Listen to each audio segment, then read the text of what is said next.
Yep. Tuned into now Live Hip Hop Daily. You know what it is, the one-on-one segment with the coach. And today's guest is MYSONNE, the New York General. Say what's up, brother. What's going on, y'all? How everybody doing? Yeah. We get together twice a week so far on Live Hip Hop Daily, talk to different MCs, producers, just different people who have legs in hip hop culture as well as in the industry about some of the haps that's going on around the game today and around the world, basically. But before we jump off into it, man, for people that may be unfamiliar, tell the people a little bit about your background. So let's start with where you're from and when you started when you got into the game. I'm from the Bronx. Been doing this since the late '90s. Got in the game like '98. I was originally signed to Violated Def Jam. At that point, I had got incarcerated late '98, and just 7 years later, I came home and just been grinding ever since, and just working, building up the brand, building up the name, putting out the music, and just putting the work needed to be successful. Sounds right. Let me ask you, let's time travel to the Violated days for a moment. Violated was known as a management company with some pretty incredible artists. For people who are unaware, could you just let a few of the people know, in addition to yourself, some of the people that were affiliated with Violated as artists? Foxy, Buster, Q-Tip, Pun, Fat Joe, Mobb Deep, Missy. Who else? So they had a little list of who's who during that time. Yeah, they was pretty much the biggest management team out there. Me and Foxy were the only artists on the label at that point. Okay. And Cormega was there. Me, Foxy, and Cormega was the only artist at that point. Okay. Now, people know or associate Violator with the late Chris Lighty. Were you dealing with Chris during your times there? Yeah, I got signed by Chris. Okay. Me and Chris directly worked with each other like every day before I got incarcerated. Like he would come pick me up and just take me everywhere. We'd be in the studio, we'll be everywhere. Just just working. Just working. And what type of guy was he like professionally? Because we hear things about Chris being a real go-getter, really understood the game, came in as a road manager, I believe, with Tribe Called Quest, really came up through the ranks and built the company and, and paid his dues. What can you tell us about his business acumen, about the way he approached business that helped him be successful? Chris was very strong-minded. And when he had a goal in his mind, he would not stop. Right. If he believed in something, he would push. I remember when he first tried to sign me, I went to his office. That's when Def Jam was on Varick Street, 60 Varick, and I went down there and I was just rhyming for him. And he just was like, "Yo, you dope, boy. And you from the Bronx? Like, yeah, we got to do the deal." And the next thing I know, he was at my door the next day. That's what's up. Talking to my mother and was like, "Yo, your son is talented. I want to do this." Took me shopping. We was talking. I was like, "I don't know," because I had a bunch of deals on the table. I was like, "I don't know. I want to do it, but I don't want to." Next day after that, he was at my house again. Like, he's like, "I believe in this project. I want to see you win." And this was like, he made me believe. Like, I was like, it's a lot of labels. It was Bad Boy. It was, it was Rough Riders, who was like family to me. But it was just like, his belief in me was like, "Look, I think that you're the next biggest thing." Like, you know what I'm saying? And he made me believe that, And watching him, he would take me to the studio with Buster, or he would say, "We're going to meet Nas." Like, the way he communicated with the artist was like he was the artist. It wasn't like an exec. Like, he was so cool with everybody. He would listen to your point of view. Then he would give you direction. And he believed in his artist. Right. You know what I'm saying? He fought for his artist. He fought with his artist. And he was a good person, man. He was a really good guy. That's what's up. Rest in power, Chris Lighty, and shout out to the whole Lighty family. Definitely. You mentioned Rough Rider was like family to you. A lot of people know. Still are. a lot of people know that there's an affiliation between you and the Double R. Is anything you can tell us about how that relationship came about and grew through the years? Well, that basically came about through hip hop. My manager at that time, Tone, him and D were really close, and then he would bring me to the Rough Riders studio in Yonkers, and then we would just battle like that. That was the thing. Back in the days, if somebody was nice, you put him in a dungeon. And then it was me, Dragon, then me and DMX had like a legendary battle. Like they had this tattoo parlor in the Bronx called Two Dragons. And me and DMX was out there just rhyming for like 2 hours. Like, you know, and everybody just was like, yo. X was like, yo, you dope, you know what I'm saying? And from there, the relationship just grew, you know, and they've always been like family to this day. I see D.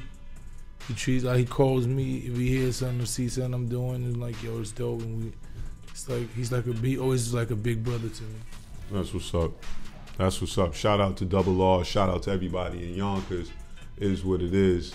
You mentioned DMX as well, and you know, DMX is a super powerful artist in the culture, and you know, generated bread for a major system. He was signed to Def Jam, so on and so forth. And X is still in the news today, albeit not always for music and usually for something else.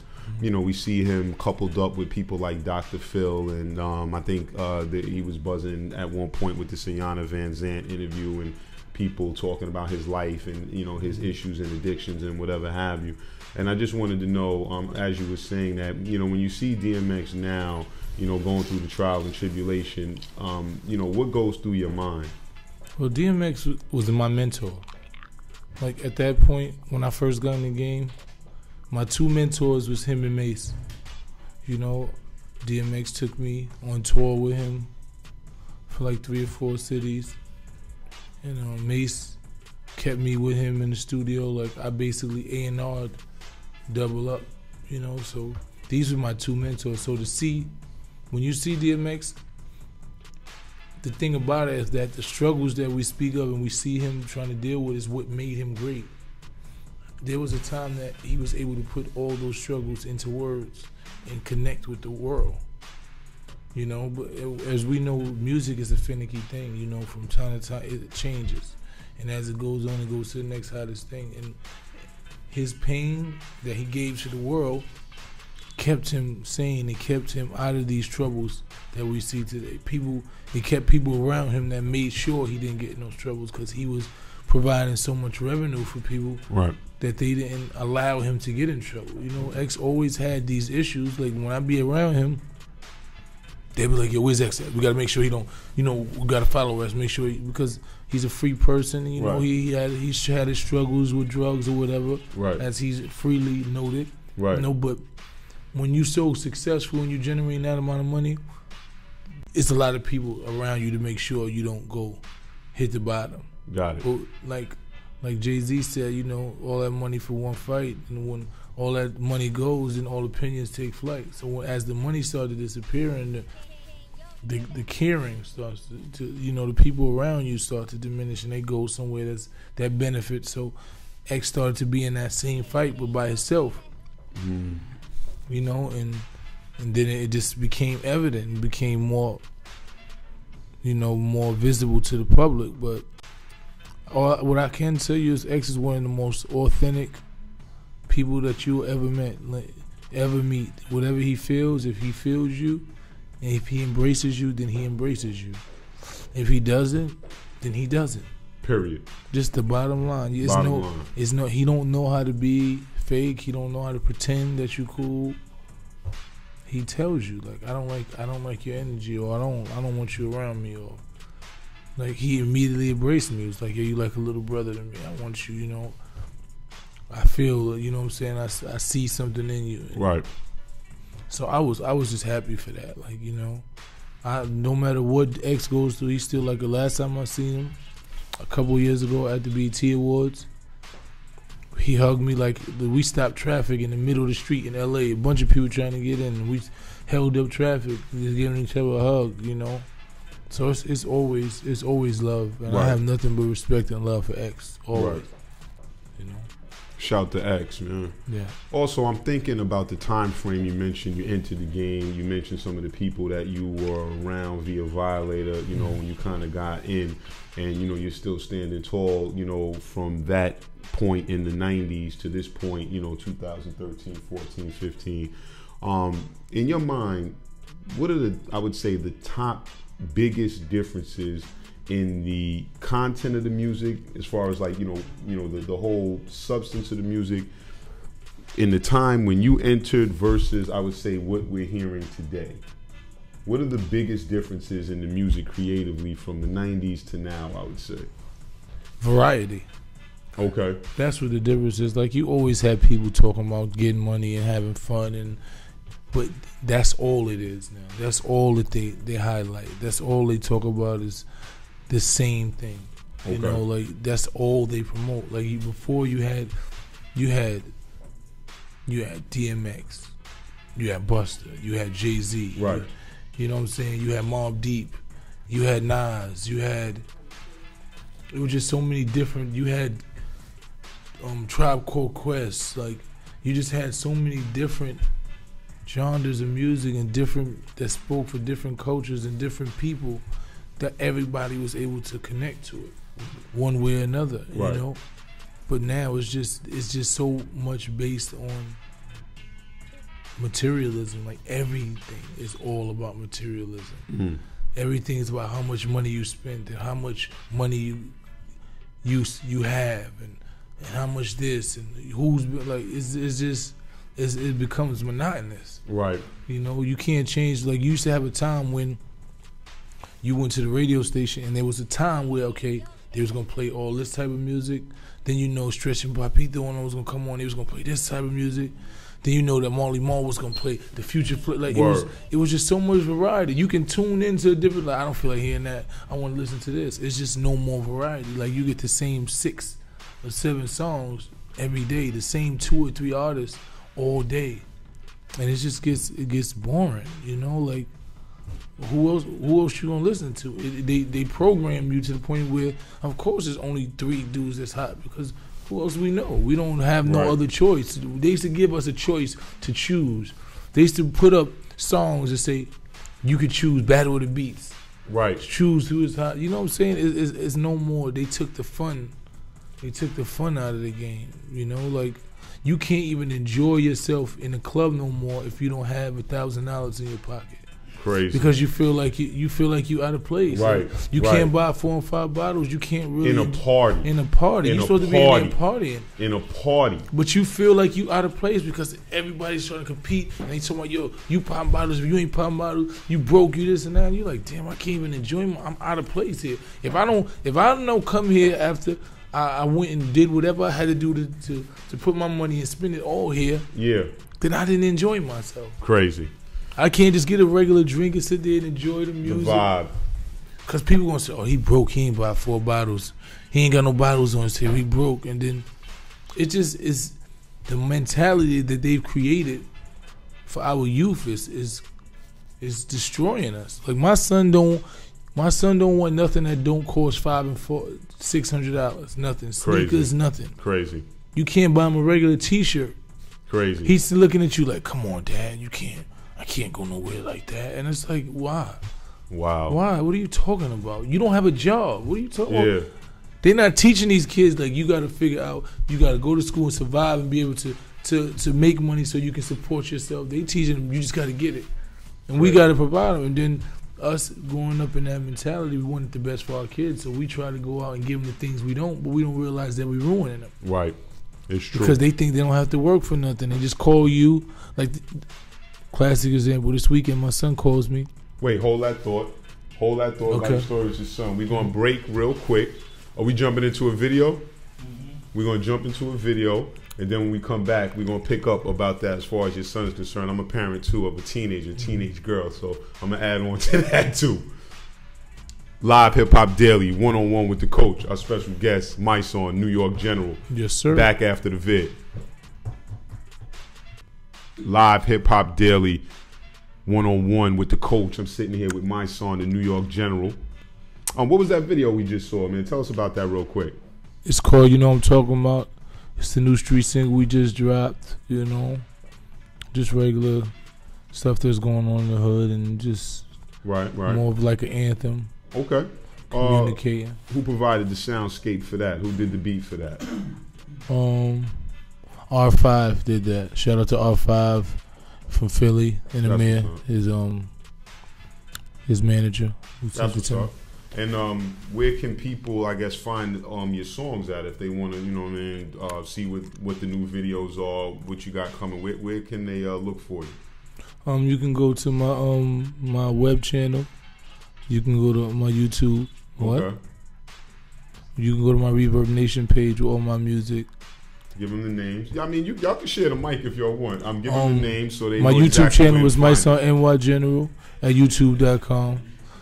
The Reverb Nation page is the same thing. Okay, that's what's up. So that's where y'all need to go if y'all want to catch some more of the music. We're gonna pick up where we left off before we went to the video, and we were talking about the lack of variety and lack of diversity in hip hop as far as musical content. And we're also talking about how now it seems like the music is inundated with content about materialism and how some of that materialism has bled over into the culture in the streets and in the world to the point where if people don't feel like they are, you know, shoveling around bucketfuls of dollars, that they don't have places in the world, or, you know, even in the most simple outlets like parties, clubs, or whatever. And you were getting into a little bit about, you know, in raising your son and how, you know, you're navigating the signals of materialism from the larger world when when you're raising him. So continue on in talking about that as far as, you know, dealing with your son, teaching your son what's important versus what's being taught by overall society. Well, I was about to get into a story because I was basically saying that, you know, we've caught our children up so much in materialism. And being that we've come from poverty, we don't want our children to face the same poverty. So we grew up and we say, yo, my kids are not going to want for nothing. And we don't realize that want for something is what gave us the will to succeed. We don't realize that want, not being able to have, created that never stop, that, you know, that hunger that makes us grind harder than anyone else. Right. So what we do, we to a certain degree handicap our children when they just ask us and we just say, here, what do you want? What do you want?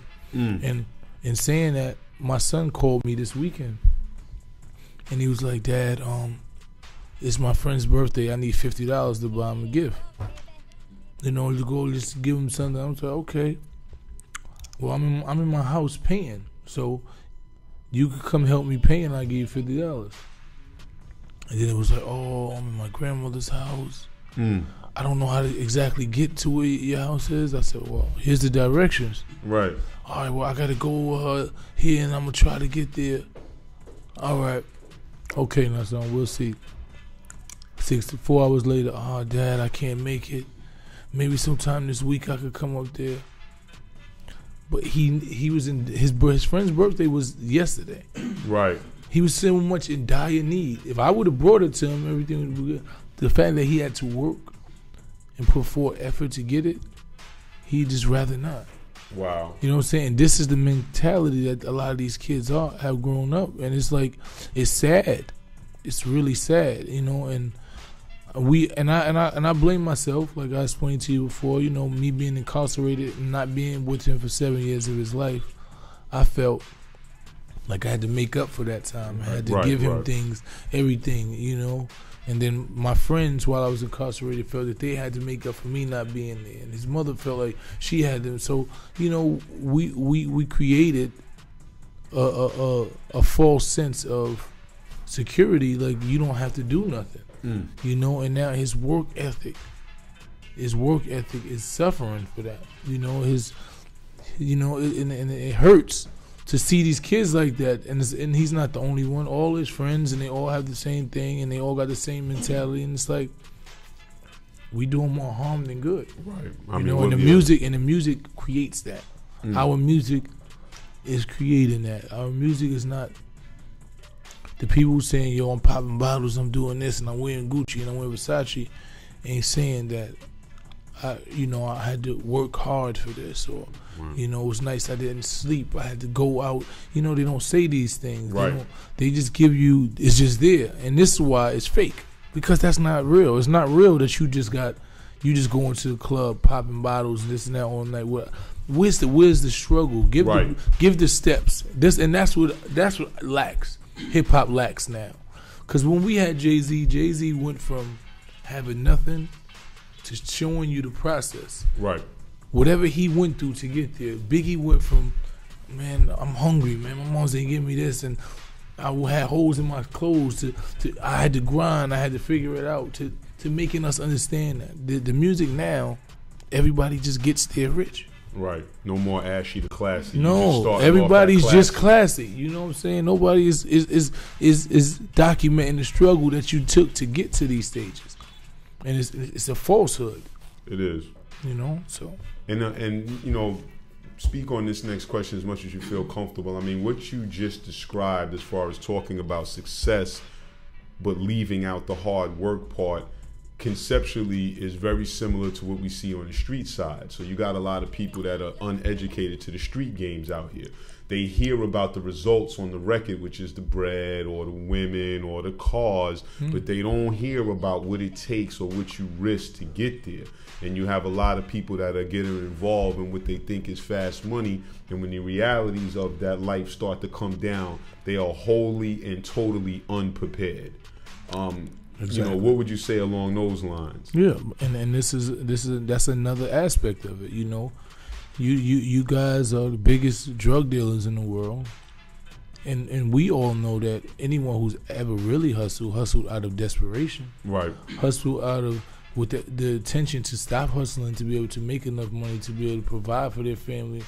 No hustler hustles and it's like, that's not the mentality. The mentality is, look, I'm trying to get this to provide so my family don't need, and I want to get out of this. Right. I'm like, this is not, but this is we got fashion hustlers now. You know what I'm saying? So they can't give that the reality of that hustle. Every real person I know that hustles like, man, I'm tired of this. I risk my life every day. If the feds kick down this door, it's over for me. Period. So this is not something that I'm trying to glorify. This is something that is a means to an end for me. So when these people get on there and they talk about all this coke money and this and that and this and that, and these kids go out there and then they get snatched up, and then they just, well, he told me to do it and he did this, and then they start telling me, because they're not prepared for this life. This life ain't for everybody. Right. Some people go to school, some people do certain things.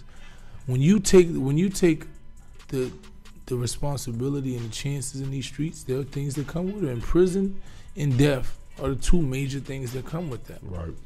And these kids are not prepared for that. They want a fashion hustle. It's fashionable. It's the in thing to do. I'm hustling. Why? Yeah, my mother bought my clothes and all that and everything good, but I just gotta be out here. I'm a real nigga. They got the terms wrong. They don't understand what real is. Fake is the new real. I don't even understand. Like, the people who say real, I just be like, how are you real? Like, I don't get it. The jury is real, fake. Your name is fake. Who are you? Right. It's just so much. And then when you say something, you a hater. Oh yeah, we talk about that. Thing. Like, we talk about that in a lot of interviews. How the term, don't hate, how that's been all turned around. Yeah, and now if you disagree, you're a hater. You don't even have the ability to disagree with the popular vein anymore without somebody coming down on you, telling you not this, you not relevant, or you're a hater. Wow, how did we get there? We got there. I mean, then the main thing is, if you don't have as much as the person that you speak about, then your opinion is hate. And this is not true, for the record. No, this is the coach saying it loud and clear. That is not true. I never got that. I'm like, all right. So if I'm not happy to see a sucker win, right, then I'm a hater. I know that you don't live right. I know that you're not the person that you're trying to perpetrate. You're not. I know that everything that you do is negative and positive, but you're winning. And I'm like, damn, I'm not really happy for that. And it's called hate. Crazy. You know? Crazy. Or a song comes out, the radio is, has been, the radio is supporting the record, X, Y, and Z people are supporting the record. The record is not even that tough. But when you speak about that part of it, it's like, so what? The video is high or whatever, and then it's like, but he got money though. Yeah, he got money though. I love that one. That's the money main though. one. Like that is the answer to everything. I might give so I'm asking you this: you go to the store to buy good music, quote unquote. Right. You spend your money for bad music. He gets rich, and you don't get what you wanted to buy. Who's the dummy there? He's rich because he fooled you into buying a product that wasn't a good product. And you talking about, but he got, of course, because it's stupid people like you that's going out there disappointed. It don't make sense. It's like you go buy a pair of shoes that's too small just because it say Gucci on it, but you can't fit the shoes. And you just buy them, and you like, yo, but these, look how much they cost, but you can't fit the shoes though. How does it benefit you? You can't even wear these shoes. Now the way you described it just then, it makes it seems like it's straight insanity. It is insane. I'm telling you, we live in a period of insanity. People go to the club with their rent money, car money, knowing that when they spend it, they can't pay their bills, but they still do it. And cry tomorrow. It is insanity. It's gotta be. You can't tell me that. Nigga, it might shoot cute. No, I'm not cheap. I just realized I gotta pay bills. I got kids. I'm about to have 3 kids. I got to be able to, I'm not here to spend my money in the club for what? How can it benefit me? You brought up a good point, to be honest. If I can't buy 20 of something, I shouldn't buy one of them. For what? I mean, you hit it on the head. When you're talking about materialism, this is still connected to that conversation. And I'll say this, man, to be honest, when, we've been in this culture long enough to know that there's an element of the culture that's really geared towards the younger end, the younger spectrum. So, and it's fine. We all had to go through that chamber where these are the things that are important to us. Fashion is important to us. What our friends think, is important to us. And that's fine. Everybody has to go through that chamber. But understand, as the years start to go on and you start getting into your young adult life, your priorities and how you look at things should naturally change. Exactly. So if when you're young out there and, you don't maybe have as many of these real world responsibilities and you're throwing a couple of dollars around here and there, then so be it. But when you're the old man in the club or the old chick at the bar with the red lipstick on and all of that kind of nonsense, and you still trying to, really follow along those paths, and you have adult responsibilities to carry out, you in the wrong space. You're straight up in the wrong space. But even as a child, just understanding the reality. Even when you able to do the time that you're able to go in these clubs, there's a certain reality in your life at 21. There's a certain reality in your life. Whatever it is that you're doing comes with some sort of reality. You're going to school, you have a job, you're working towards a future. There is a reality. So it's nothing to be fun and have a good time, but you can't do that and risk your life. Right. You know what I'm saying? Like you don't spend the money that you're gonna pay your rent with. A college student ain't gonna go and throw his tuition money away in the club. He's not gonna make it, he or she not gonna make it rain with nobody is gonna do that. It's a level of intelligence. You understand what I'm saying? Like we was all young having fun and we get too drunk and we laugh and whatever. We wanna have a good time and we don't wanna have the best thing. But at the end of the day, we made sure that the priorities was intact. That's what's up. And that's being an adult. When you get into adulthood, understand the priorities. That's the word for the day, people. Priorities. We get ready to go to another break. We're going to shoot to another video. And when we come back, we're going to talk a little bit about the recent controversy with Trinidad James making certain comments during his last show here in New York. I guess in New York, maybe about 2 weeks ago. That's had everybody buzzing. And I was curious to, how you feel about some of the comments about, Atlanta running New York or this artist having a leg in New York and so on and so forth. And also want to get your comments on Mano's response to Trinidad James. So when we come back, we'll hit on that. Live Hip Hop Daily, one-on-one with the coach, sitting here with MYSONNE, the New York General. Be right back. Yes, back on Live Hip Hop Daily, the one-on-one segment with the coach and our special guest today, MYSONNE, the New York General. Tell us a little bit about the video we just saw, man. It was inspired by the Trayvon Martin Decision. I was in Florida, and I was in my hotel room because I was out there shooting for this TV show that we doing called South Brooklyn. Mm-hmm. So we were out there shooting a scene. We was relaxing. I was just in the hotel room, just waiting for the verdict. And when the verdict came down, I was just so hurt. Like, it just made me and I thought about my kids. The first thing I thought about was my kids. Like, how would I feel if that was my son? You know what I'm saying? Like, and it just overwhelmed me. Like, I found myself in tears in my room, like shutting everybody out. I didn't even let nobody in my room, and the whole thought process just came to my head, and I just started writing it down. As I was crying, actually literally crying, I was sitting there writing this down, like I just couldn't believe it. I was in total shock. Like, it didn't make no sense to me. Right. You definitely weren't alone on that. And let me ask you this: as a father of a child growing up in these times, is there anything on the heels of the Trayvon verdict that you speak with your son about, to prepare him for the world that he's inheriting? I basically try to tell my son, you have to be very mindful. You can't just move around. You don't know the people around you. You don't know people's intentions. You don't know anything. So you have to be careful of. You have to be a good. Like, what I've learned throughout years, that you have to be aware. You have to be very much aware. You have to look at everyone around. You got to be able to sense. You got to have a third sense. That Trayvon probably didn't have. And it's very unfortunate. I just try to teach my children, to put themselves in best predicaments as possible. Right. Understand what situation you in, where you at. Understand what the capabilities and the possibilities are at all times. Right. So that's what I try to keep my son. Awareness is key to everything. You just can't be walking around and I'm just coming from the store. You don't know.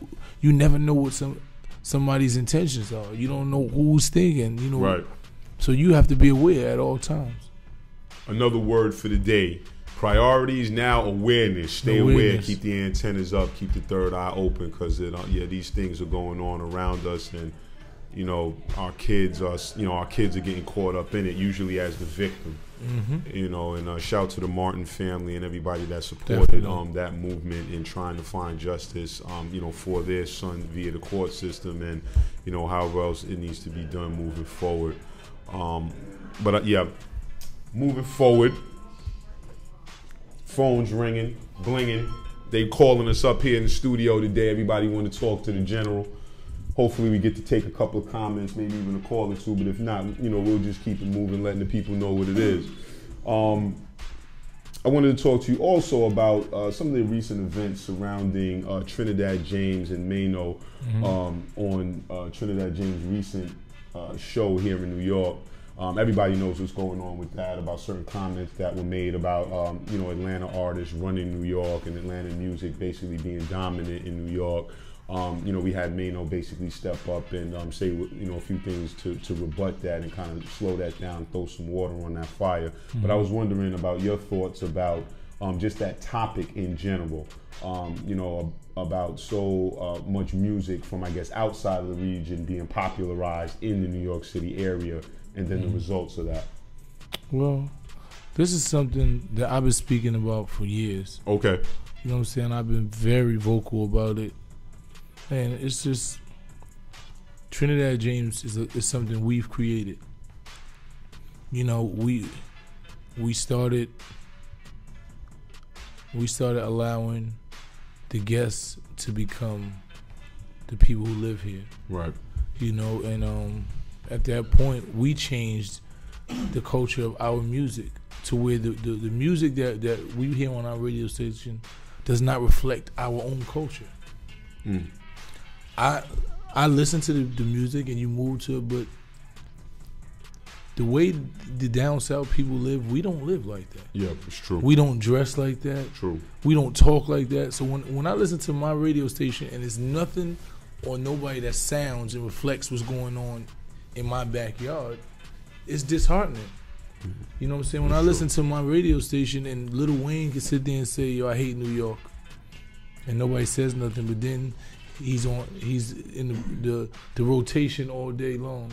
And then they got him in the club and they promoting Lil Wayne in the club and everybody's going like it's you let us. It's just like somebody smack you and then you just hang out with them. Right. You know what I'm saying? Right. Because this is what happens. So it creates that, and then you have Trinidad James, who is not even an artist. Like he's a joke. Right. Like he's a gimmick rapper. So for him to feel like you can be that comfortable and come to New York and say that and then say, so what? I don't care what's going on. You have to realize the respect for New York outside of New York. Nobody respects New York. You go to any of these states outside of New York, they don't play no New York music. None at all. Only person you'll hear outside of New York is Jay-Z. Right. And that's the bottom line. You can drive. As soon as you get outside of Connecticut, you are not hearing one piece of New York music. Wow. You know, because they no longer respect us as a people. Like our DJs go to their cities and go, okay, I'm gonna come out to the club, I'm gonna come out to the radio, and I'm gonna play this song 100 times, and I'll be sitting like, who's this song? I'm stopped in the middle of the club and I'm like, what is this? Yeah. Everybody's looking around like, what is this? And they like, don't worry about it. It's hot. This is hot in Atlanta, and they play it for 45 minutes. Nobody moves, but you give them a record, they be like, yo, this is dope. They play half a verse and cut it off. But you told me the record is dope. But you bring a record that nobody knows from another state here and play it for 2 hours until we get it. But I give you a record that you like, yo, this is dope. But you like, yo, I can only play half of it. You know, people don't know it yet. Nobody didn't know that record you brought from at Atlanta. all. Yeah, you lying. You just straight up lying. It's not even so much. It's that they've conditioned themselves to that. You understand what I'm saying? They've conditioned. They went to somebody. It's like you go to somebody else's house and you see something work there. You're like, well, I'm gonna make it work in my house. They no longer have no belief in their own beliefs. Right. You know what I'm saying? They're not willing to stand They're up not willing to for stand their up. own backyard, their own block. They be like, yo, I want to play it, but you know the crowd didn't react. The crowd don't react when you play. Didn't react the first time you played Soulja Woo in the club either. I was in the club when they played Soulja Boy, and everybody just looked and was like, what is that? Right. I'm telling you, it's gonna be hot soon. Remember, I told you, and y'all played it until it conditioned people, and they didn't have no choice. They had a couple of drinks, they just started saying it, and it became funny and a joke. And next thing you know, it was hot in the club. They don't do that for us in our own town. Sad. You know, so Trinidad James is a product of that. When you got a lame like that felt comfortable to come here like that, it's like disgusting. Like, who are you?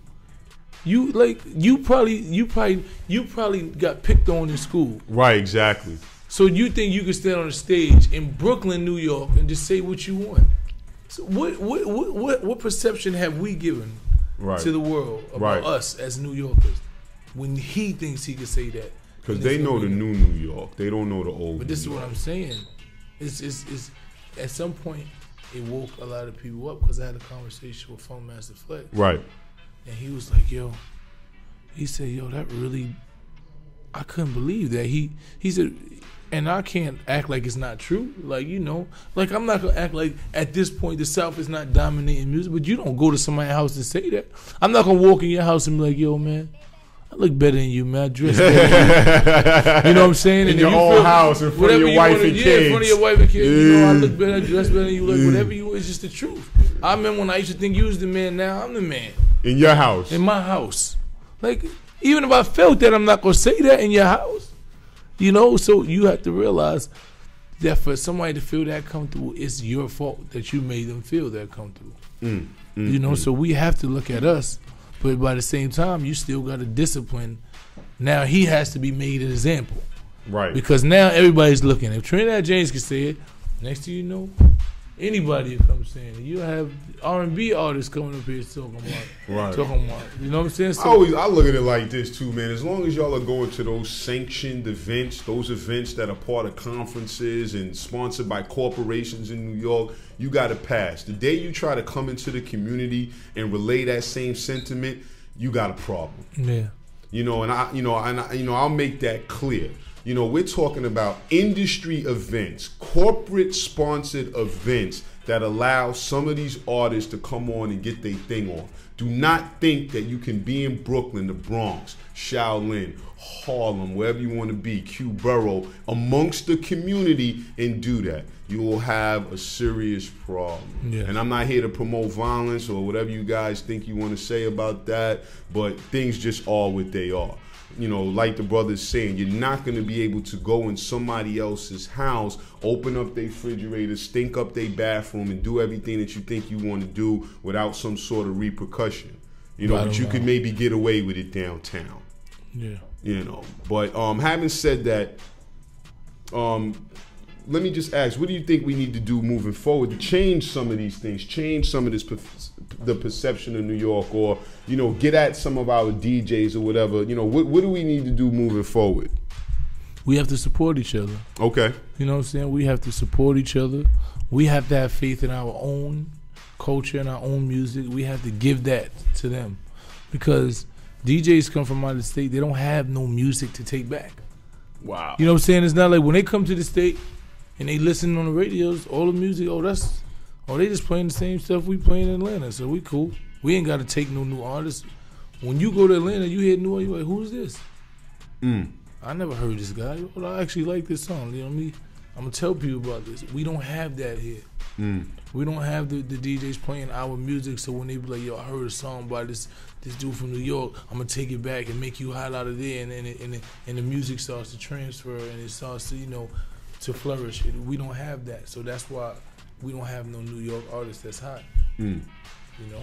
So we need to support our own. We need our DJs, you know what I mean, to support. Yeah. And then, you know, to play devil's advocate, you know, let's make sure that our artists are also producing hot music. No, you got to. You know, so we know people will try to say, you know, and this is not fair, to be honest with you, because New York is still producing incredible music. You may not hear it all in the mainstream. You got to dig for it, like you know, like how it's been, and that, you know, that includes you, and you know, and even a new crop of artists that have come out and are putting out some great music, but you got to look for it. If you guys are just turning on the radio, you're going to hear what's sanctioned by, you know, broadcast companies, you know, meaning radio stations, and you're going to hear what's sanctioned by recording companies. And right now, that's not really the true spirit of hip-hop right now. We're going through a funny time, but the music is there, the artists are there, you know, you just have to dig for it. We're going to go into another break. Oh, all right. We wrapping it up? Is that my producers are telling me we're wrapping up? Before wrap it up.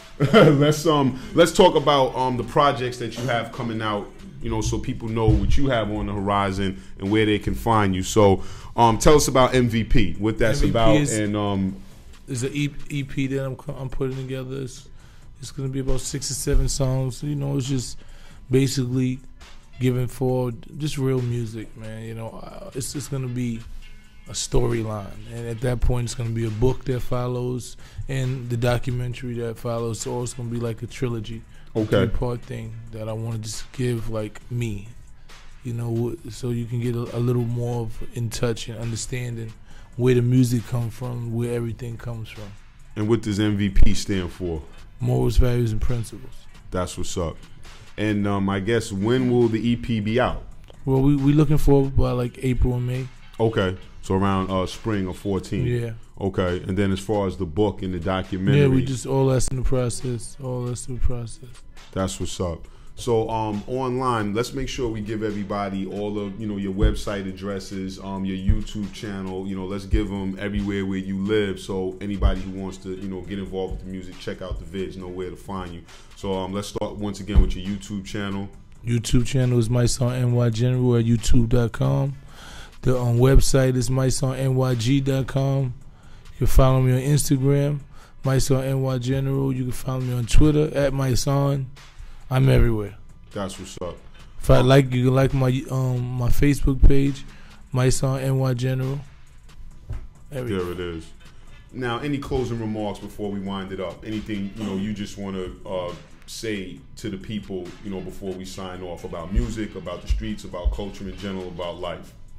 Just, you know, just got to believe in yourself and in anything that you do, man. You know, I've been through so many things, adversities, And overcoming those adversities is what makes you the person that you are. You know, if you've never been faced with challenges, then you don't know who you are, because you don't know where you stand in those. So the more, just understand that the more that you're faced with things that seem setbacks and you get over them, it just makes you a stronger person. And there's nothing that you can't accomplish.